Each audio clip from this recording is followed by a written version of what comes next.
मित्रांनो नमस्कार. आज आपणाला पंडित कवींपैकी आपल्या अभ्यासाला असलेले आणि एकूणच पंडित कवींपैकी शेवटचे कवी, अत्यंत महत्त्वाचे कवी, खूप मोठे कवी मोरोपंत यांचा परिचय पाहायचा आहे. मित्रांनो, मोरोपंत यांचं संपूर्ण नाव मोरेश्वर रामाजीपंत पराडकर असं आहे. त्यांचा जन्म 1729 साली आणि मृत्यू 1794 साली, म्हणजे जवळजवळ 18व्या शतकाचं पहिलं पावभाग सोडला तर नंतरचा पाऊण भाग त्यांच्या आयुष्यानं व्यापलेला आहे. 65 वर्ष ते जगले आपणाला पाहायला मिळतं.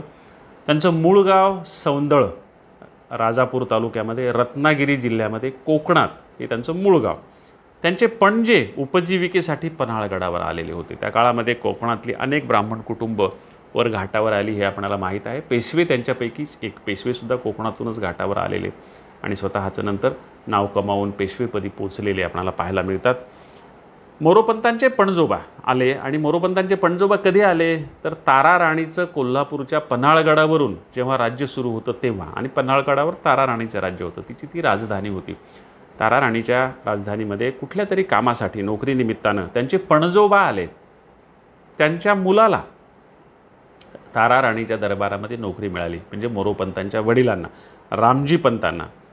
हे जे रामजीपंत होते मोरोपंताचे वडील, यांचा विवाह कोल्हापूरमधल्या किर्लोस्कर कुटुंबाशी झाला. म्हणजे किर्लोस्कर कुटुंबातल्या मोरोपंतांच्या आई लक्ष्मी हे त्यांचं नाव. लक्ष्मी आणि रामाजीपंतास 3 मुलं झाली. त्याच्यापैकी सोनूपंत, मोरोपंत आणि आबाजीपंत. तर मोरोपंत हे मधले, त्यांच्या आधी सोनूपंत, नंतर आबाजीपंत. स्वतः मोरोपंतांनी एका आर्येमध्ये असं लिहून ठेवले की आर्यापती मोरोपंत असं त्यांना म्हणतात. आर्या जसा वामनाने श्लोक मराठीमध्ये रुजवला तशी मोरोपंतांनी आर्या आणि साकी मराठीमध्ये रुजवली. त्यांनी एका आर्यात असं लिहून ठेवलेले की धन्य श्रीराम पिता, धन्या लक्ष्मी प्रसूत जगी झाली, आली सत्यवतीची की भारत कीर्ती सुतमुखी झाली. म्हणजे हे माझे आईवडील आणि मी त्यांच्या पोटी जन्माला आलो, ज्यानं मी माझ्या आईवडिलांची कीर्ती भारतभर केली असं अभिमानानं त्यांनी लिहून ठेवलेलं आहे. वडील हे गणपतीचे उपासक होते.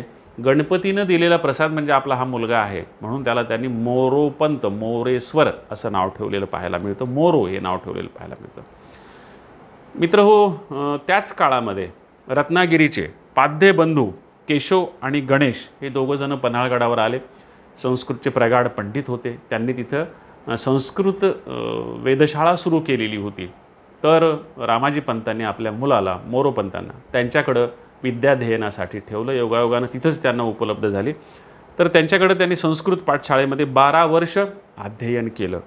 पन्हाळगडावर मी स्वतः एकदा 1986 साली MA विद्यार्थी असताना पन्हाळगडावर गेलो. तेव्हा मोरोपंत जिथं राहत होते तो वाडा, पाध्ये जिथं राहत होते तो वाडा, दोघांचे शेजारीच वाडे होते आणि दोघांचं खूप चांगलं सख्य होतं. तर ते दोन्ही वाडे पन्हाळगडावर अजून आहेत, चिरबंदी मजबूत वाडे. ते मी पाहून आलो. तुम्ही कधी पन्हाळगडावर गेलात तर बाकीच्या सगळी गोष्टी पहा, पण कवितेचे, भाषेचे अभ्यासक म्हणून पन्हाळगडावरचा हा मोरोपंतांचा वाडा देखील तुम्ही आवर्जून पहा. तर तिथं मोरोपंत काय काय शिकले, विषय काय होते त्यांचे, तर न्याय, व्याकरण, वेदांत, पुराण, महाकाव्य, संस्कृत नाटकं, बहुभूती, कालिदास, भास यांची, अलंकारशास्त्र, हिंदी आणि मराठीतले सगळे संत आणि पंतकवी, एवढा सगळा अभ्यास तर त्या काळामध्ये 12 वर्षात मोरोपंतांनी केला.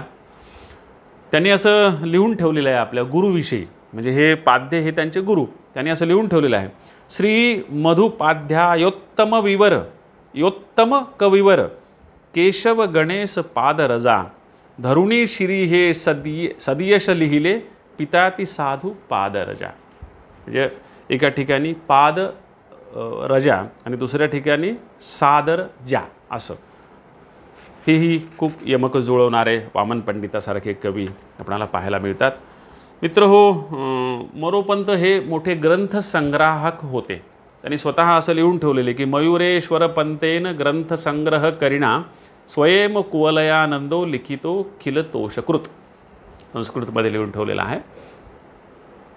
मोठे ग्रंथसंग्राहक होते, पण त्या काळात ग्रंथसंग्राहक असणं ही फार अवघड गोष्ट होती. आजच्यासारखे आहेत पैसे दिले पटकन आणि पुस्तकं विकत घेतली असं नव्हतं.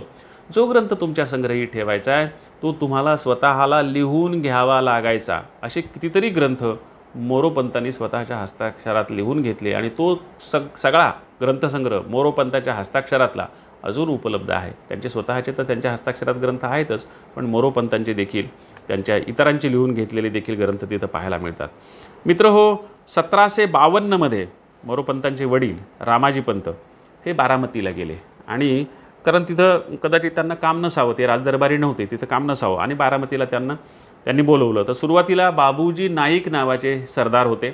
हे सरदार होते, सावकार होते आणि प्रत्यक्ष पेशव्यांचे व्याही होते. त्याच्यामुळं मोठे ग्रस्त होते हे. तिथं मोरोपंतांच्या वडिलांना त्यांनी बोलवलं. सुरुवातीला पागेवर घोड्यांच्या आणि नंतर कोठीवर कारकून म्हणून त्यांची नियुक्ती केली. हे वर्षभरानंतर मोरोपंताचं अध्ययन संपलं आणि मोरोपंतही वडिलांच्याकडं बारामतीला गेले 1753मध्ये. वडील 1752मध्ये गेले, मोरोपंत 1753मध्ये गेले. तिथे गेल्याच्यानंतर बाबूजी नाईक यांनी, जे तिथले सावकार होते, सरदार होते, पेशव्यांचे व्याही होते, त्यांनी मोरोपंतांची चुणूक पाहिली आणि त्यांची नियुक्ती आपल्या घरी पुराणिक म्हणून केली. म्हणजे घरात पुराण सांगण्यासाठी, घरातल्या महिलांना पोथी पुराण सांगण्यासाठी, कथा सांगण्यासाठी त्यांची स्वतंत्र नियुक्ती केली. त्यांना वर्षासन 500 रुपये दिले त्या काळामध्ये आणि स्वतंत्र राहण्यासाठी वाडा दिला. आता एवढी सगळी व्यवस्था एखाद्या कवीची झाली, राहण्याची व्यवस्था झाली, निवास भोजनाची व्यवस्था झाली व्यवस्थित, मग काय मोरोपंतांनी प्रचंड मोठ्या प्रमाणामध्ये कवितेची निर्मिती केली. आणि दुसरी गोष्ट म्हणजे घरातल्या स्त्रियांना त्यांनी पुराण सांगण्याची जी पद्धती विकसित केली, त्याच्यामुळं त्यांच्या कवितेमध्ये स्त्रीसुलभता, स्त्रियांची भाषा आणि सोपेपणासुद्धा आला. असं पंडित कवी जरी असले तरी पुढं आपणाला ते पाहायचंच आहे.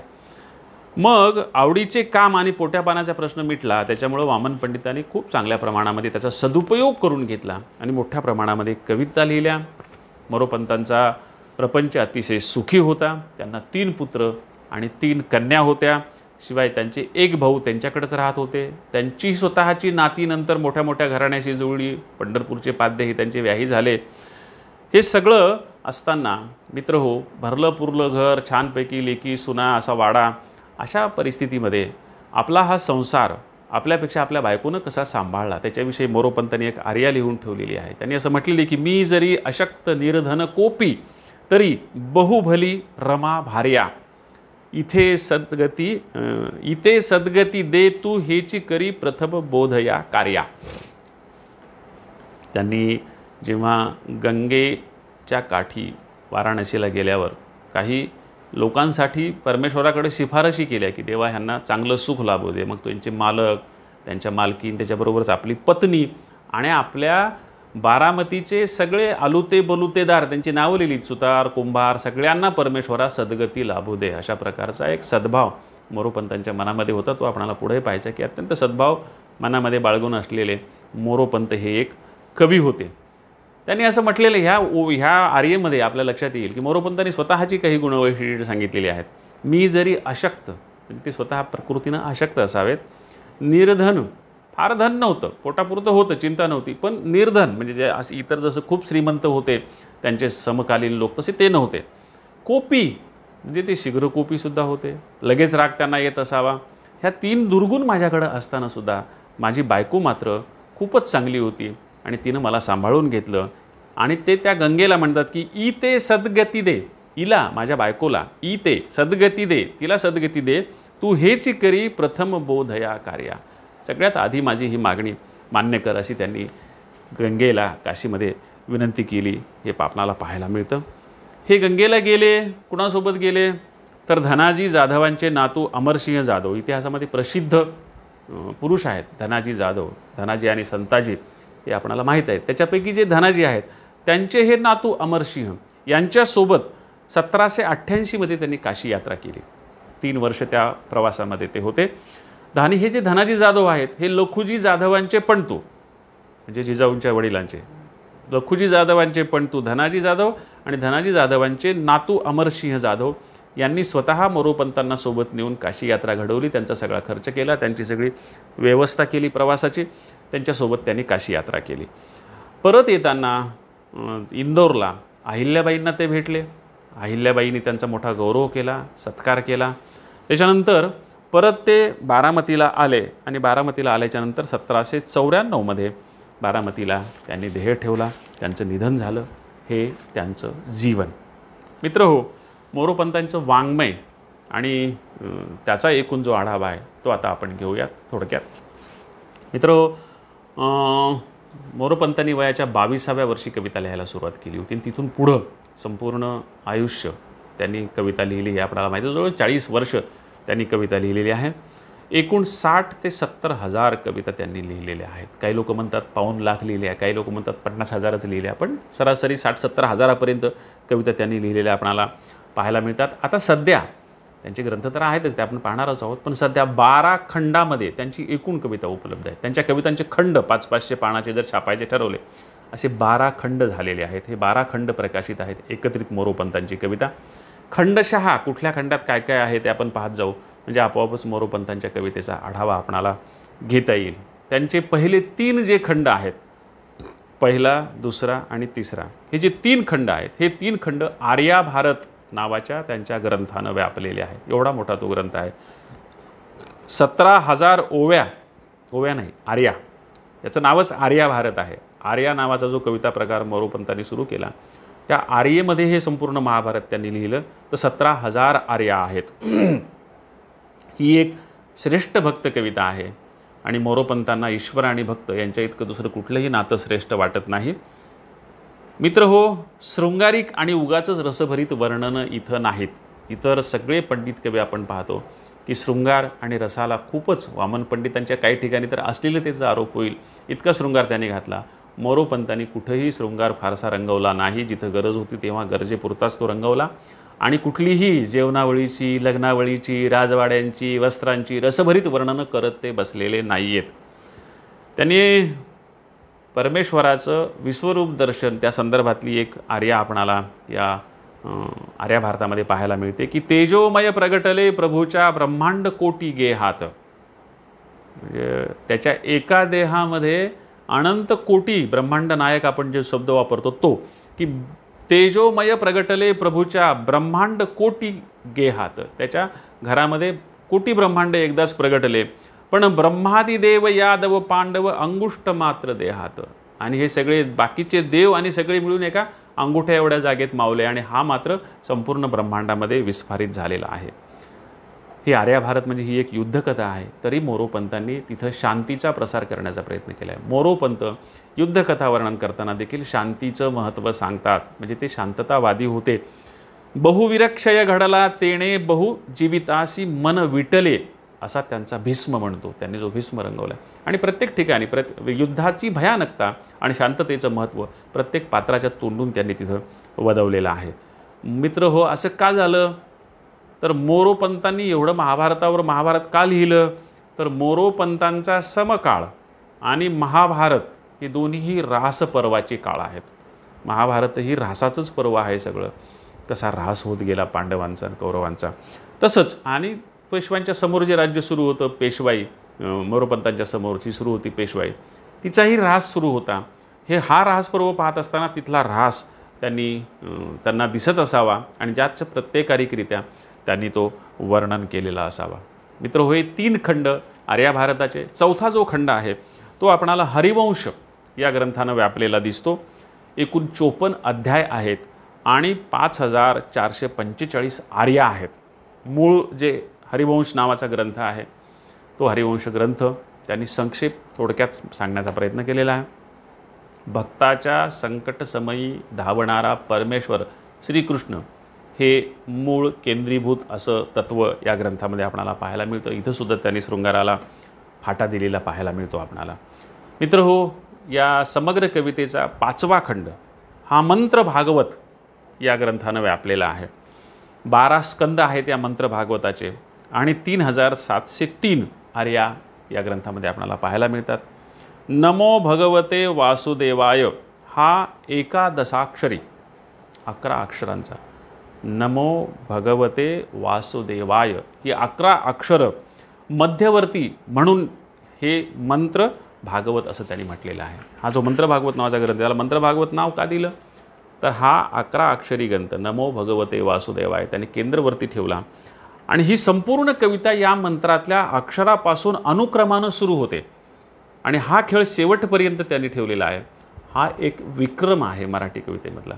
म्हणजे प्रत्येक कवितेच्या ओळीची सुरुवात एकेका अक्षरानं करायची. म्हणजे संपूर्ण ग्रंथ तर पुढं जातो, पण प्रत्येक आर्येचं पहिलं अक्षर घेतलं तर हा मंत्र आहे.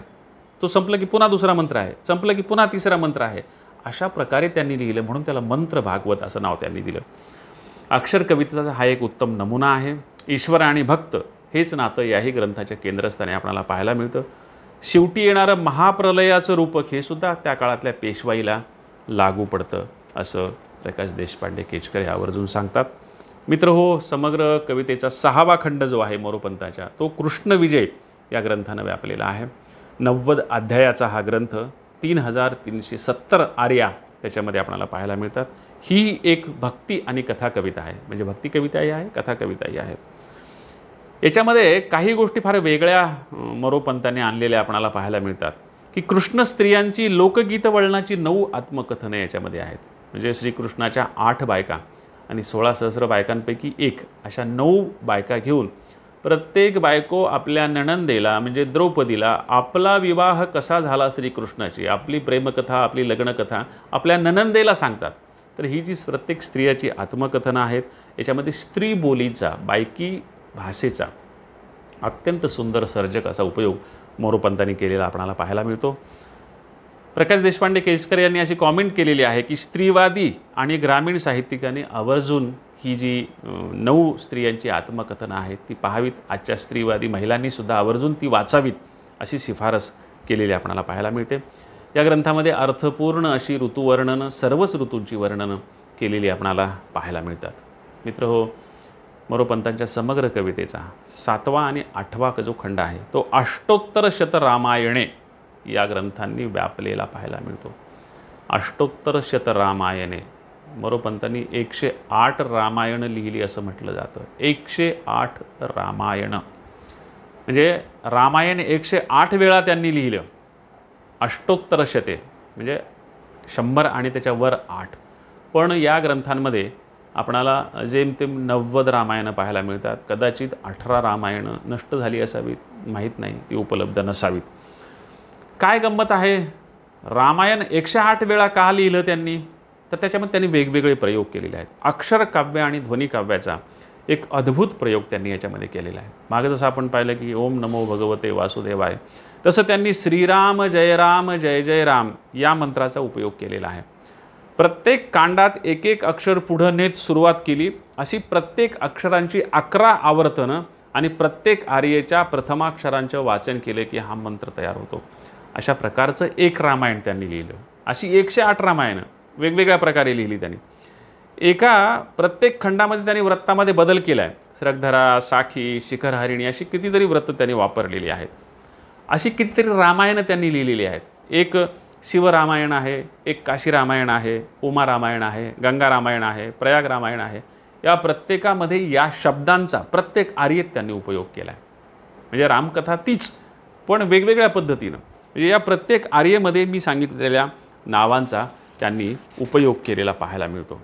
काही रामायणांना त्यांनी व्रताची नावं दिलेली आहेत. शार्दूल विक्रीडित रामायण, साकी रामायण अशी व्रतांची नावं. एक सीतारामायण देखील आहे या 108 रामायणांमध्ये. हे सीतेचं आत्मकथन आहे. इथं सुद्धा त्यांनी स्त्री बोलीचा सर्जक उपयोग करून घेतलेला आहे. संपूर्ण रामायण स्त्री स्वतःच्या बाजूनं मांडते आहे. म्हणजे सीतेच्या भूमिकेतून रामायण अशा पद्धतीनं तिनं ते रामायण मांडलेलं आहे. इथं सुद्धा अनेक व्रतांचा वापर मोरोपंतांनी केलेला पाहायला मिळतो. या रामायणामध्ये एक परंतु रामायण देखील आहे. परंतु हा शब्द माणसाच्या आयुष्यामध्ये कसा मध्यवर्ती होऊन बसलेला आहे. प्रत्येक गोष्टीत, प्रत्येक घटनेत कसा परंतु येतो, हा परंतु शब्द प्रत्येक आर्येमध्ये घालून प्रत्येक घटनेत कसा परंतु आहे रामायणामध्ये हे सांगत संपूर्ण रामायण त्यांनी लिहिलं. त्याला परंतु रामायण असं नाव त्यांनी दिलं. एक त्यांनी निरोष्ट रामायण लिहिलं.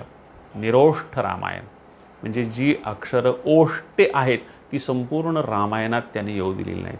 प, फ, ब, भ, म ओठानं जी आपण उच्चारतो ती कुठलंच अक्षर त्यांनी त्या रामायणामध्ये येऊ दिलेलं नाही.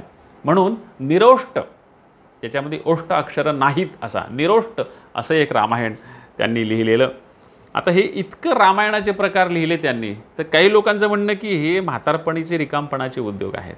टीकाकार म्हणू शकतात. हे रिकामपणाचे म्हातारपणाचे उद्योग आहेत. काही टीकाकार म्हणाले की त्यांना काही विषय उरले नव्हते म्हणून त्यांनी तोच विषय पुन्हा पुन्हा वेगळ्या पद्धतीनं सांगितलेला आहे. पण मित्र हो, खरं पाहायला गेलं तर हा मोरोपंतांच्या भक्तीचाच एक प्रकार आहे. त्यांनी एका अर्थानं जसं काही निरक्षर माणसं राम राम राम राम राम राम वही लिहितात, कोटी वेळा लिहितात, तसं रामायण त्यांनी इतक्या वेळा लिहिलं आणि एका अर्थानं भक्ती म्हणूनच त्यांनी हे लिहिलेलं असावं. ही रामभक्तीचीच पारायण आहेत असा त्याचा अर्थ. मित्र हो, समग्र कवितेचा 10वा, 11वा आणि 12वा हे शेवटचे 3 खंड हे स्फुट स्वरूपाची जी कविता त्यांनी लिहिली तीनं व्यापलेले आहेत. जसे पहिले 3 खंड संपूर्ण आर्या भारताचे आहेत, तसे शेवटचे 3 खंड छोट्या छोट्या स्फुट स्वरूपाच्या कविता त्यांनी ज्या लिहिल्या त्या आहेत. त्याच्यामध्ये काही आख्यानं आहेत. अनंतव्रताख्यान, मदालसौपाख्यान, कृष्ण महात्म्य, दुर्वास भिक्षा, अवतारमाला, ध्रुवचरित्र, प्रल्हाद विजय, वामनचरित्र, अमृतमंथन, भक्तभूषण, भृगुचरित्र, गजेंद्र मोक्ष इत्यादी इत्यादी अशी खूप आख्यानं त्यांनी या लिहिलेली आहेत. ती या ग्रंथामध्ये खंडामध्ये समाविष्ट आहेत. काही स्त्रीगीत आहेत. सावित्री गीत, सीतागीत अशी काही स्त्रीगीतांची सुद्धा स्फुट कविता त्यांनी लिहिलेली आहे. ही अत्यंत साधी सोपी सरळ रचना आहे. म्हणजे इतर ठिकाणी ते पंडित कवी आहेत, पण इथं ते साधे सोपे भावकवी आहेत असं आपणाला पाहायला मिळतं. सीतागीतामध्ये जेव्हा वनवासातून परत आल्यावर अयोध्येच्या महिला सीतेला वनवासाचे अनुभव, प्रवास वर्णन विचारतात, तेव्हा सीता ज्या पद्धतीनं त्या प्रवासाचं वर्णन करते ते किती साध्या सोप्या भाषेमध्ये त्यांनी सांगितले ते मी तुम्हाला मुद्दाम वाचून दाखवतो. अभंग हे वृत्त वापरलेलं आहे. मराठी संतांनी जे वापरलं छंद, अभंग हा छंद, तो त्यांनी इथं वापरला आपणाला पाहायला मिळतो. सीता म्हणे ऐका वनवास कथा, परिमनी व्यथा न धरावी. असं समजू नका की आम्हाला फार त्रास झाला. चित्रकूटाहुनी पादुका घेऊनी, वियोग देऊनी तुम्ही आला. चित्रकूट पर्वतावर तुम्ही आमच्या रामाच्या पादुका घेऊन आम्हाला निरोप देऊन परत आलात. आम्ही पुढे गेलोत. आम्हीही तेथुनी तैसीचं निघालो, वनात निघालो तिघेजण. आम्ही तिघजणं, राम, लक्ष्मण आणि सीता. लक्ष्मण भावोजी मागे, पुढे स्वामी, मज आहे धामी ऐसे वाटे. एक जण पुढं एक जण मागा असल्यामुळं मला तर मी घरीच असल्यासारखं वाटू लागलं. मला तर काही फार त्रास नाही झाला. जेव्हा काही वाटे चालता मी भागे, फक्त चालण्याचा त्रास होऊ लागला, पण जेव्हा जेव्हा मला असा सीन आल्यासारखं वाटायचं, मुरडोनी मागे विलोकिले. मी जेव्हा जेव्हा असं मागं वळून पाहिलं रामाकडं, संपला, प्रश्नच मिटला. माझा सगळा सीन निघून जायचा. मुरडोनी असा शब्द आहे. मुरडणे, नटणे, मुरडणे असं म्हणतो. मुरडणे म्हणजे मागं फिरून पाहणे. आणि शेतामध्ये आपण ते मुरडण घालतो ना शेतामध्ये, मुरडण म्हणजे वळण या अर्थानं, मागं वळणे, मुरडणे त्या अर्थानं. जेव्हा काही वाटे चालता मी भागे, मुरडोनी मागे विलोकिती, बाई काय सांगो स्वामीची ती दृष्टी. त्या वेळेला रामाची दृष्टी मी जेव्हा पाहायची तेव्हा बाई काय सांगो स्वामीची ती दृष्टी, अमृताची वृष्टी मज होई. तेव्हा माझ्यावर अमृताचा वर्षाव झाल्यासारखा मला वाटायचा. अत्रीच्या आश्रमी नेले मज वाटे. रस्त्यानं जाताना वाटेत मला त्यांनी अत्रीच्या आश्रमात नेलं. माहेरची वाटे खरेखुरी. मला तर ते माझं माहेरच वाटू लागलं. अत्रीचा आश्रम म्हणजे असं वर्णन सीतेनं केलेलं पाहायला मिळतं. मित्र हो, या स्फुट कवितेमध्ये काही आत्मपर कविता आहे. या आत्मपर कवितेमध्ये प्रामुख्यानं श्लोक केकावली आणि आर्या केकावली हे मोरोपंतांचे प्रसिद्ध ग्रंथ पाहायला मिळतात. भक्ताने ईश्वराकडे फोडलेला टाहो. केका म्हणजे मोराचा टाहो आपणाला माहिती आहे. केकावली म्हणजे मोराचा टाहो. पावसासाठी मोर जसा आकांतानं मागणी करतो तशा प्रकारे परमेश्वराकडं आपल्या उद्धारासाठी मागणी करणारा भक्त या अर्थानं त्यांनी, आणि पुन्हा ते स्वतः मोरोपंत होते अशाही अर्थानं त्यांचं नावही मोर होतं आणि मोर त्या अर्थानं, म्हणून श्लोक केकावली. तू सागर करुणेचा देवा, तुझं लाच दुःख सांगावे, तुझं वातून इतराते, दिनमुख पसरून काय मागावे. अशा प्रकारची विनवणी करणाऱ्या ह्या सगळ्या आर्या आहेत की तू सागर करुणेचा, तू करुणेनं भरलेला सागर आहेत. देवा तुझलाच दुःख सांगावे, तुलाच आम्ही दुःख सांगावं. तुझं वाचून इतराते, इतर लोकांना दिनमुख पसरून काय मागावे. काय त्यांच्याकडे तोंड वेंगाडायचे, त्यामुळे मी तुझ्याकडं ही मागणी करतो असं ते म्हणायचे. विनाश तत्वाच्या जाणीवेनंतर त्यांनी केलेलं हे चिंतन आहे. आपला शेवट जवळ आलेला आहे. आपण आता नष्ट होणार आहोत आणि विनाश हे एक तत्व आहे सृष्टीचं आणि ते अपरिहार्य तत्व आहे. अशा चिंतनातून त्यांनी ही संपूर्ण केकावली लिहिलेली आहे. त्यांनी सरळच लिहून ठेवले की कृतांत कटका मल ध्वज जरा दिसो लागली. डोक्यावरचे पांढरे केस ध्वज जेव्हा फडकावी लागली की अरे तुझं मरण जवळ आलेलं आहे. पुरस्सर गदा सवे झगडिता तनु भागले. या सगळ्या संकटांची मुकाबला करता करता शरीरही थकून गेलेलं आहे. सहाय्य दुसरा नसे तुझं विनबळे आगळा. तुझ्यापेक्षा मग दुसरा कोण आहे या सगळ्यामधून आम्हाला सावरू शकणारा. न हो जरी उताविळा सोरी पुकापितो गळा. आणि मी जर उतावीळ होऊन तुला हाक घातली नाही तर माझा शत्रू माझा गळा कापू शकतो. म्हणून मी तुला हे सगळे टाहो ऐकवत आहे, केका ऐकवत आहे. मित्रहो, त्यांनी आपल्या स्फुट कवितेमध्ये गंगा वकिली आणि विष्णुपद वकिली नावाच्या कविता लिहिलेल्या आहेत, ज्यांचा उल्लेख मी तुम्हाला आधी केला. त्यांचे जे मालक होते बाबूरावजी नाईक आणि त्यांच्या पत्नी, या दोघांना परमेश्वरा तू आपल्या जवळ घे, त्यांचा उद्धार कर, अशा प्रकारे प्रार्थना कर. म्हणून त्यांनी गंगा वकिली असं म्हटलेलं आहे, विष्णुपद वकिली असं म्हटलेलं की बाबा मी वकिली करतो, मी मध्यस्थी करतो की हे देवा माझ्या मालकाला मोक्षप्राप्ती होऊ दे. आणि असे अनेकांसाठी त्यांनी केलेलं. मी सांगितलं की गावातल्या बारामतीतल्या लोहाराला, सुताराला, कुंभाराला देखील परमेश्वरा सद्गती प्राप्त होऊ दे, अशा प्रकारची प्रार्थना त्यांनी गंगेकाठी केलेली होती. सवाई माधवराव, अहिल्याबाई होळकर यांच्यावर सुद्धा मोरोपंतांनी कविता लिहिलेल्या या स्फुट कवितेमध्ये आपणाला पाहायला मिळतात. विठ्ठलाची स्तुती पाहायला मिळते, विठ्ठल विज्ञापना पाहायला मिळते, पांडुरंग प्रार्थना, अशा स्फुट कविता तिथं पाहायला मिळतात. याशिवाय ज्ञानदेव, नामदेव, एकनाथ, तुकाराम यांची स्तवनं मोरोपंतांनी लिहिलेली आहेत. वारकरी परंपरेतल्या सर्व संतांचा अतिशय गौरवानं त्यांनी उल्लेख केला आहे, इतर पंडित कवींनी केलेला नाही. काही कवींनी फक्त ज्ञानदेव आणि एकनाथांचाच उल्लेख केलेला आहे, पण मोरोपंतांनी सर्व वारकरी संतांचा अत्यंत गौरवानं उल्लेख केला. त्यांच्यावर आर्या लिहिल्या, सर्वाविषयी प्रेमादर भावानं लिहिलं. याशिवाय सूर, तुलसी आणि कबीर यांच्यासारख्या उत्तर भारतीय हिंदी कवींवर सुद्धा त्यांनी आर्या लिहिल्या. कबीर हा तर त्यांचा अत्यंत आवडता, कबीरावर त्यांनी अनेक आर्या लिहिलेल्या आहेत. याशिवाय ओरिसातील माधवदास आणि कन्नड कवी पुरंदरदास यांच्यावर देखील त्यांनी आर्या लिहिलेल्या आहेत. यांचा गौरव करून एका अर्थानं संपूर्ण भारत आपल्या कवेत घेण्याचा, सगळ्या भाषा आपल्या कवेत घेण्याचा मोरोपंतांनी प्रयत्न केलेला आपणाला इथं पाहायला मिळतो. मित्र हो, त्यांनी असं म्हटलेलं आहे की आपले जे मराठी संत आहेत त्या संतांच्या विषयी काही मुद्दाम तुम्हाला मी वाचून दाखवतो. मराठी संतांविषयी त्यांनी लिहून ठेवलेल्या ज्या स्तुती आहेत त्या स्तुतीतल्या 2-2 ओळी मी तुम्हाला वाचून दाखवतो. ज्ञानदेवांविषयी त्यांनी काय म्हटलेलं आहे तर श्रीमत भगवत गीता व्याख्या केली जगाशी ताराया, सारे या सद्ग्रंथा सेविती संसार ताप साराया. भाषा ग्रंथी याची तुळा नये आणि काशी या लोकी, प्रतिभा घरी धरी कराते कवी धर्म ही सर्व किंकरची होकी. ज्ञानदेवांचं महत्त्व सांगणारे. नामदेवांविषयी काय म्हटले त्यांनी, भक्त प्रताप लोकी अत्युद्भूत याची नामदेवाचा, परमप्रिय भक्त सखा की आत्मा आप्त काम देवाचा. नामदेवांची स्तुती. तुकारामाची स्तुती काय लिहिली त्यांनी तर ज्याचे अभंग लागती खळ हृदया जेवी बाण रामाचे. म्हणजे रामाचे बाण जसे नेमके शत्रूच्या हृदयात शिरतात तसे बरोबर तुकारामाचे अभंग शत्रूच्या हृदयात शिरतात. असे शत्रू जे खळ आहेत त्यांनाच तुकारामाचे अभंग वाचून वाईट वाटतं. ज्याचे अभंग लागती खळ हृदया जेवी बाण रामाचे, ज्या पर वादन मोहिनी शर जैसे ईश्वरास कामाचे, भगवत भक्ती करावया बहुजड जीवासी जो तुका शिकवी. सामान्य माणसाला, बहुजड जीवांना जो परमेश्वराची भक्ती करायला शिकवतो. भगवत भक्ती करावया बहुजड जीवाशी जो तुका शिकवी, त्याचा दुसरा धरणीवरी येईल कोण हो तुका शिकवी. त्याच्याशी तुलना करायला दुसरा मराठीतला कवी नाही. तुकाराम हा मराठीतला सर्वश्रेष्ठ कवी आहे. अशा प्रकारची मोहर स्वतः मोरोपंतांनी तुकारामावर उमटवलेली पाहायला मिळते. शेवटी पुन्हा एकदा आपणाला प्रकाश देशपांडे केसकर यांनी मोरोपंतांविषयी जे लिहून ठेवले तो उतारा वाचून दाखवतो आणि शेवटी मोरोपंतांनी जी प्रार्थना लिहून ठेवली ती प्रार्थना मी तुम्हाला म्हणून दाखवतो. त्यांनी असं म्हटलेलं आहे प्रकाश देशपांडे केसकर यांनी की अशा रीतीने पंत कवितेच्या परंपरेची सांगता करणाऱ्या मोरोपंतांच्या कवितेने संत कविता आणि पंत कविता यांचा समन्वय साधलेला आहे.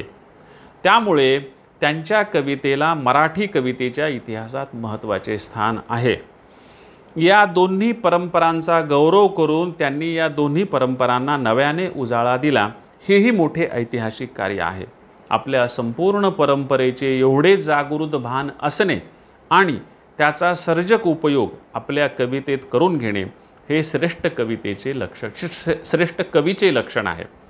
मोरोपंतांनी जसा मराठी कवितेच्या संपूर्ण परंपरेला उजाळा दिला, तसे आपल्या कवितेचे नाते उत्तर भारतीय परंपरेशी जोडले, तसेच ते दक्षिण भारतीय परंपरेशीही जोडले. मराठी कवितेची ही उदारमतवादी परंपरा जपणारे आणि अशी व्यापक काव्यदृष्टी असणारे कवी म्हणून मोरोपंतांचे कर्तृत्व मराठी कवितेच्या इतिहासात थोरच ठरते. चारित्र्य संपन्न जगणं आणि आपल्या कवितेचे तात्विक आणि नैतिक अधिष्ठान जाणीवपूर्वक जपणे यामुळे मोरोपंत एक आदर्श कवी ठरतात. प्रकाश देशपांडे केजकर. मित्रहो, शेवटी मोरोपंत या कवीनं एक पसायदान लिहिलेलं आहे. त्या पसायदानाच्या ओळी मी तुमच्यासमोर मांडतो आणि थांबतो. मोरोपंतांनी परमेश्वराकडं मागणी केलेली आहे, ती श्लोक एकावलीमध्ये आपल्याला पाहायला मिळते. ते पसायदान शेवटी म्हणतो आणि थांबतो. सुसंगती सदा घडो, सुजन वाक्य कानी पडो, कळंकमतीचा झडो, विषय सर्वथा नावडो. सुसंगती सदा घडो, सुजन वाक्य कानी पडो, कळंकमतीचा झडो, विषय सर्वथा नावडो. संग्र कमळी दडो, मुरडिता हटाने अडो, वियोग घडता रडो, मन भवचरित्री जडो. न निश्चय कधी ढळो, कुजन विघ्न बाधा टळो. न निश्चय कधी ढळो, कुजन विघ्न बाधा टळो. न चित्त भजनी चळो, मती सदुक्त मार्गी वळो. स्वतत्व हृदया कळो, दुरभिमान सारा गळो. स्वतत्व हृदया कळो, दुरभिमान सारा गळो. पुन्हान मन हे वळो, दुरित आत्मबोधे जळो. पुन्हान मन हे वळो, दुरित आत्मबोधे जळो. अशी एका अर्थानं परमेश्वराकडं मागणी करून आपल्या आत्म्याच्या निर्मळतेची, शुद्धतेची मागणी करणारा हा कवी. इथं मोरोपंत संपले, पंडित कवी संपले. यानंतर आपणाला जे 3 शाहीर अभ्यासाला आहेत, होनाजी बाळा, राम जोशी आणि अनंत फंदी, त्यांची कविता आणि त्यांचं जीवन आपण पाहणार आहोत. इथं थांबतो. धन्यवाद. नमस्कार.